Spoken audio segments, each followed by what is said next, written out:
healthy, delicious alternative to a meat-filled chili. And we're going to start with a couple of cloves of garlic.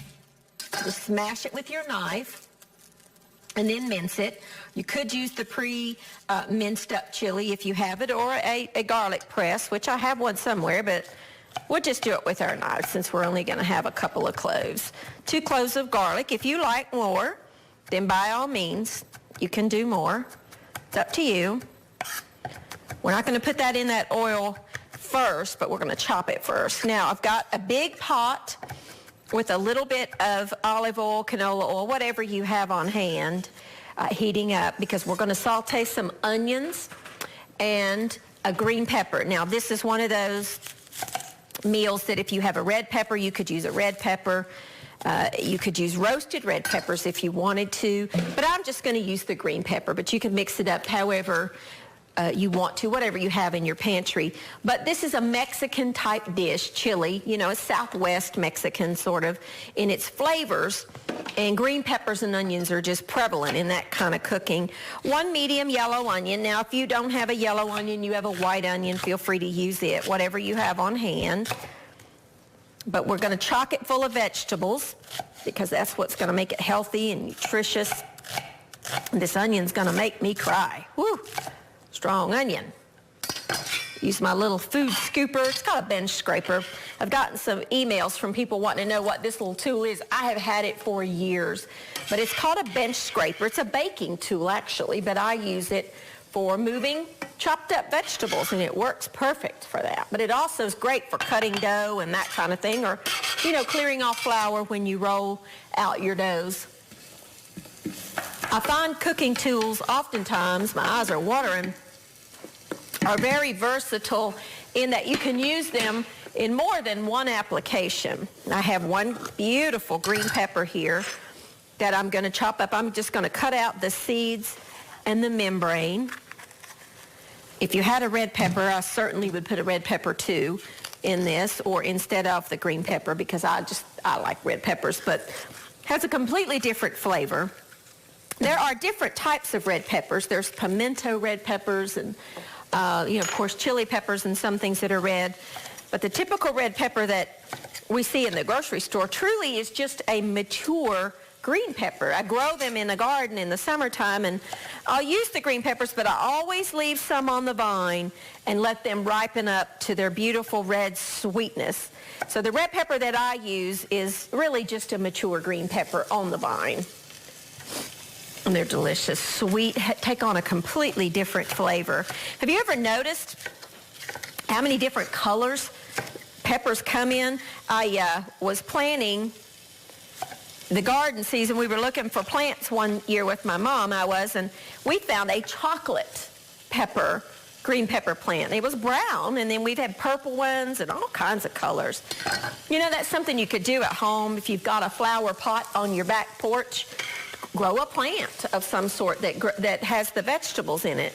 Doesn't have to be flowers. I use flower pots for herbs. But you could put a pepper plant in one and a tomato plant in another and have your fresh vegetables in the summer. I love gardening. Love to eat those beautiful fresh produce. We're going to put in our 2 cloves of garlic. I don't like to add the garlic until I have something else in that pot because I don't want to burn the garlic. Garlic will burn on you very, very quickly. We're going to saute our peppers and onions until they are softened. We're going to add a little bit of salt, about a teaspoon or so, because we're going to be using some canned products that have the salt in them. And some fresh ground pepper. Always, if you ever watch this program, you know I love pepper. There are very few things I don't eat pepper in. I love it. Absolutely love it. Tastes so good. Going to let that soften.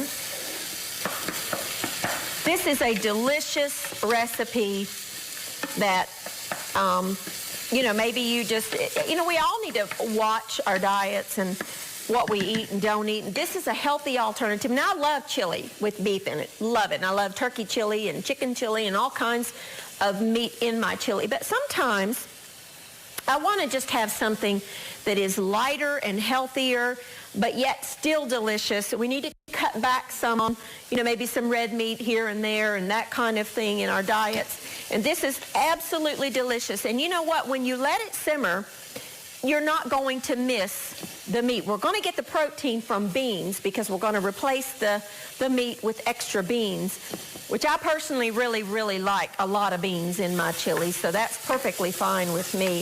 At first, I thought my husband, because he's a major chili eater. He loves chili. And he's one of those that, when you have a recipe, don't change it. Absolutely don't change it. Just some things that I cook, if I change anything about it, he won't eat it. He just gets real upset. But this particular chili, after he tried it, he said, I believe I like that just as good, maybe even a little better than the chili with the meat in it. So there you go. For all you ladies or men out there that have someone in your family that thinks you cannot have a meat-free meal, this is one to try them on. You could serve this on its own with cheese or sour cream or whatever you wanted, but you could also, like I do chili, I love my chili over macaroni or spaghetti. You absolutely could put this over macaroni or spaghetti and make it just like you would your normal chili, a chili mac type product. I've got about half a teaspoon of cumin, and I always put the spice in my cooker. I add my liquid because you've heard me say it on here, but maybe you've missed it. When you put your spices in before you add all your juices, the oil that I'm sauteing the peppers and onions in brings out the flavors of the spices, and it's what you call blooming the spices, and it really does make a big difference in the final outcome of your product as to the flavors. The intensity of the spices is much more so when you bloom them in the oil before you put the rest of your products in. We're going to take a quick break. I'm just going to let these saute for just a second. And when I come back, we're going to wrap up the chili and we're going to start on our Johnny cakes. I'll be back with you in just a minute.